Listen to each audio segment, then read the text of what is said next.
새벽기도회 시작하도록 하겠습니다. 찬송가 425장 찬송합니다.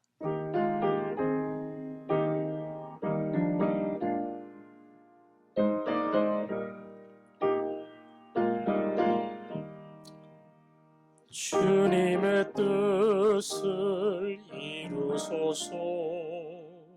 고요한 중에 기다리니 진흙과 같은 날 빚으사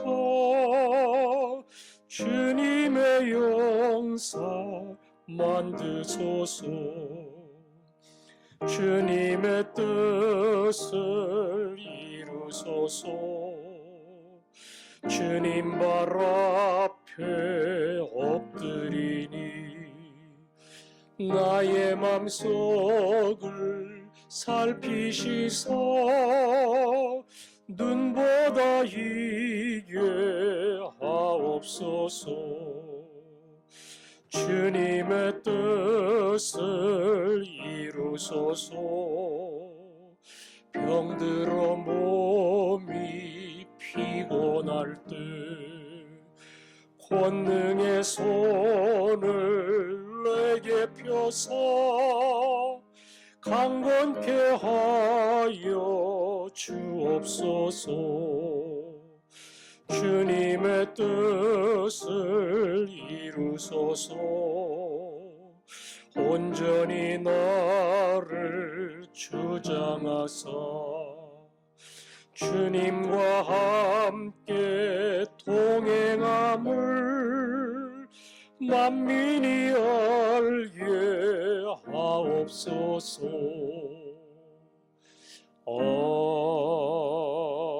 아멘.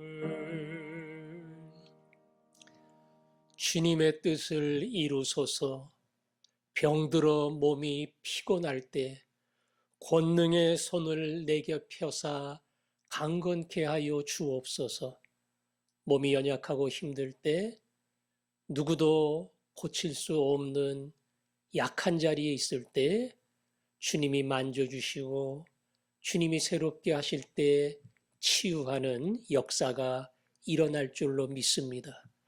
치유의 역사뿐 아니라 진흙과 같은 날 빚으사 주님의 형상 만드소서. 예수 그리스도의 모습으로 만들어가는 은혜의 자리가 되리라 생각합니다. 오늘은 연약한 지체들을 위해서 기도하는데요. 우리가 계속 기도하고 있는 양권사님 6차 항암을 다 마쳤습니다. 앞으로 다시 한번 확인하고 진료하고 앞으로의 치료에 대해서 논의할 텐데 더 이상 전이되지 아니하고 이 건강을 잘 유지할 수 있는 힘과 믿음을 주시도록 요양병원에 들어가 있는 연약한 어른들 강인희 권사님, 김승화 권사님, 이명호 성도님, 또 김증자 집사님, 요즘은 아무도 찾아올 수 없습니다. 그리고 사진만 자녀들에게 전달된다 그래요. 병원 안에 있는 어른들이 얼마나 외롭겠어요. 굉장히 힘들어합니다. 주님 잘 견디게 하시고 코로나가 지나 더 반가움으로 만날 수 있게 하시고 외로운 자리에서 그 믿음이 더욱 성숙될 수 있도록 제가 불러드린 그 이름들 기억하면서 함께 기도하겠습니다. 아버지 하나님, 이 시간 기도합니다. 이 연약한 지체들 주님이 찾아가 만져주지 않으시면 더 낙심되고 하나님 앞에 설 수 없는 정말 연약한 종이 될 수밖에 없습니다. 오직 은혜, 오직 은혜, 주의 은혜가 아니고는 설 수 없사오니 찾아가 주시고 만져주시고 새롭게 하여 주시고 치료하여 주옵소서. 영경의 원사님 6차 다 마무리했습니다. 잘 감당케 해주셔서 감사합니다. 걸음을 주장하시는 하나님, 앞으로의 모든 걸음을 주께서 주장해 주시고 주여, 우리가 그 안에서 주님의 손길을 보게 해 주옵소서. 하나님 아버지, 강인희 권사님 아시지요? 김승아 권사님 아시지요? 이명호 성도님 아시지요? 김증자 집사님 아시지요? 요양병원에서 외로운 가운데 있습니다. 가족도 찾아올 수 없는 정말로 힘든 가운데 있습니다. 주님이 찾아가 만져주시고 주의 위로가 그 마음속에 넘치게 하시고 가장 힘들고 외로운 자리에서 오직 예수님으로 만족하며 힘을 얻게 해 주옵소서. 아버지, 새롭게 하시고 그리고 빚어주시기를 원합니다. 만져주시는 주님을 찬양합니다. 아멘, 아멘, 아멘. 하나님, 우리가 연약하고 힘들 때 더 가까이 더 가까이 우리 곁에 찾아오심을 믿습니다. 연약하고 지쳐있는 주의 종들을 찾아가 주시고 권능의 손을 내게 펴사 강건케 하여 주옵소서. 이 소원이 그들에게 이루어지게 해 주옵소서. 진흙과 같은 날 빚으사 주님의 형상 이루게 해달라는 이 아름다운 기도가 병중에서 일어나게 하여 주옵소서. 오늘 이 새벽 시간 우리의 기도를 들으시는 줄로 믿습니다. 예수님 이름으로 기도합니다. 아멘. 하나님 아버지 말씀 누가복음 24장 28절부터 35절까지 교독하겠습니다. 28절부터 35절까지입니다. 제가 먼저 읽습니다. 그들이 가는 마을에 가까이 가매 예수는 더 가려 하는 것 같이 하시니 그들이 강건하여 이르되 우리와 함께 유하사이다.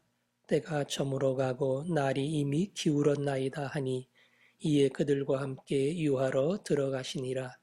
그들과 함께 음식 잡수실 때에 떡을 가지사 축사하시고 떼어 그들에게 주시니 그들의 눈이 밝아져 그인 줄 알아보더니 예수는 그들에게 보이지 아니하시는지라.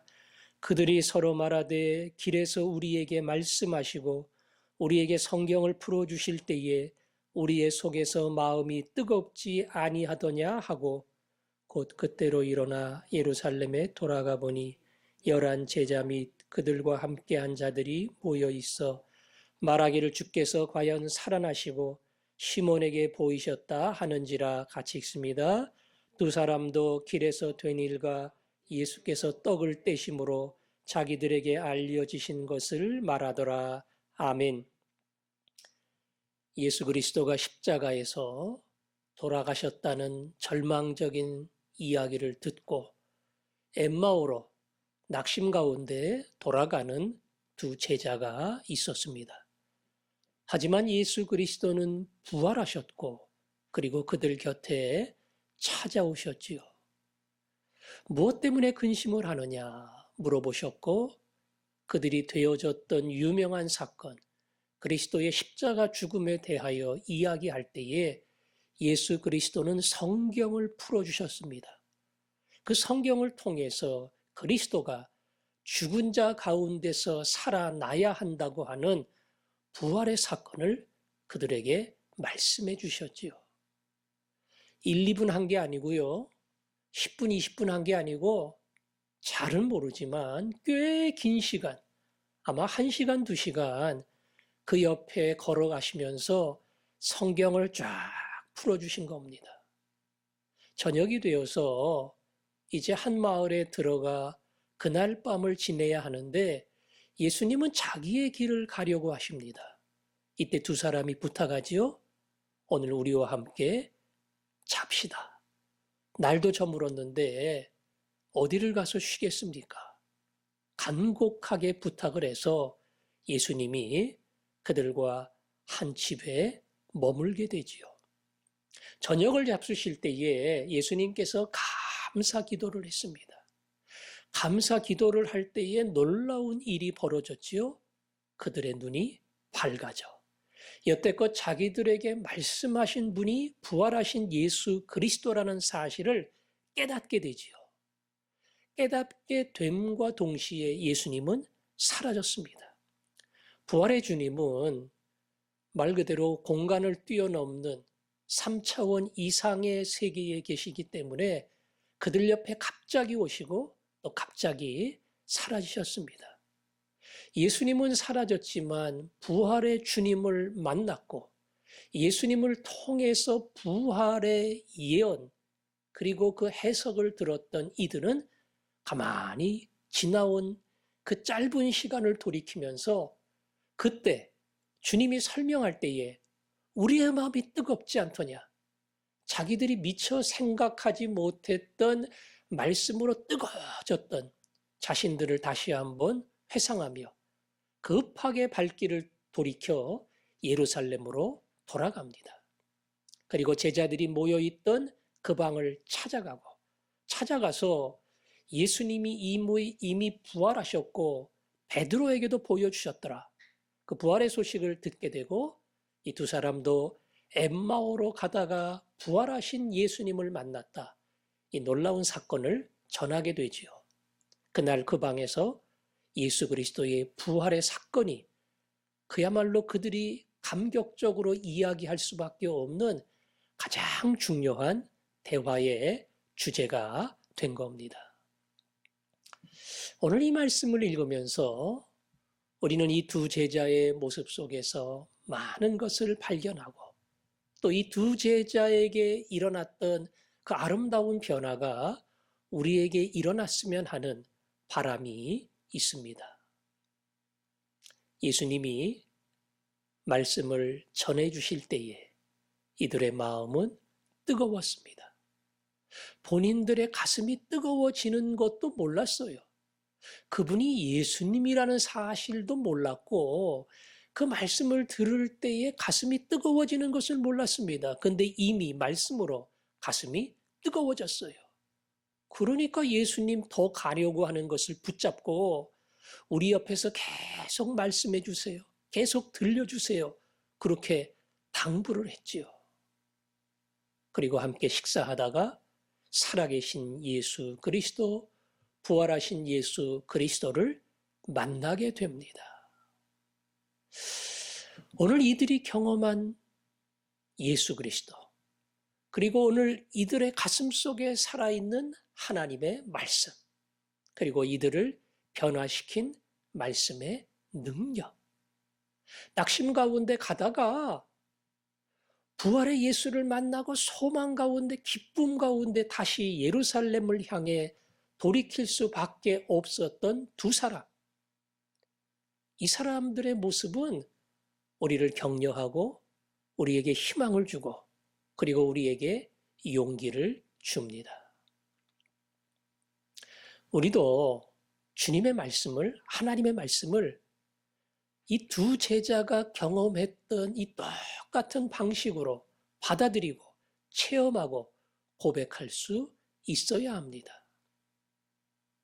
하나님의 말씀이 전해질 때에 성경을 읽을 때에 아무 느낌 없이 감각이 없이 기대감도 없이 그렇게 들을 수 있고요. 기대와 사모함을 가지고 듣다가 오늘 이들과 똑같은 가슴이 뜨거워지는 성령의 역사가 일어날 수 있습니다. 그래서 예수 믿는 사람들은 설교를 들을 때나 특별히 아침 큐티 성경을 읽을 때에 그런 기도를 합니다. 말씀을 읽습니다. 말씀을 듣습니다. 성령님, 내 마음을 조명하여 주옵소서. 조명이라는 단어를 씁니다. 글씨는 다 읽을 수 있어요. 귀는 다 들을 수 있어요. 그러나 성령이 조명하고 밝혀주실 때에 살아있는 말씀으로 예수님의 부활의 능력으로 그 말씀이 내게 다가옵니다.